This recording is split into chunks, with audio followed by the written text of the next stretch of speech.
So ఇవాళ press meet ఇవాళ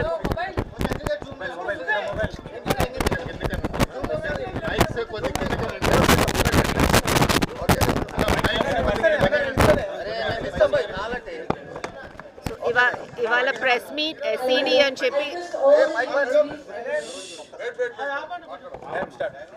so ఇవాళ ప్రెస్ మీట్ అండి ఎస్ఈడి అని చెప్పి student education diagnostics. It's US based company.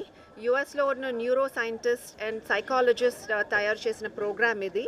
So దాంట్లో స్పెషాలిటీ ఏంటంటే ఇప్పుడు మనకి స్టూడెంట్ ఎట్లా ఆలోచిస్తున్నారు అని చెప్పి మైండ్ మ్యాపింగ్ జరుగుతుంది. This is a program. ఈ ప్రోగ్రాంలో స్టూడెంట్ అసెస్మెంట్ జరుగుతుంది. ముందు ఎట్లా ఉన్నారు అండ్ ప్రోగ్రామ్ ఎండింగ్లో ఎట్లా ఉన్నారని చెప్పి అసెస్మెంట్ జరిగి అది టీచర్కి పేరెంట్కి హెల్ప్ అవుతుందండి. ఇప్పుడు ఫర్ ఎగ్జాంపుల్ మనం ఒక క్వశ్చన్ తప్పు చేసాం, అది తప్పు చేసామని తెలుసు, దాని మీద ప్రాక్టీస్ ఉంటుంది, కానీ ఎందుకు తప్పు చేస్తున్నారు, ఆ స్టూడెంట్ ఎట్లా ఆలోచిస్తే ఆ తప్పు చేశారు, ఆ స్టూడెంట్ థాట్ ప్రాసెస్ ఎట్లా కరెక్ట్ అవ్వాలి అని చెప్పి ఇప్పుడు దాకా ఎవరు దాని మీద వర్కౌట్ చేయలేదండి. ఇది ఇండియాలో first time Sri Chaitanya wants to implement it. So దానికోసం we signed an MOU today with Student Education Diagnostics, which is a US based company. Okay.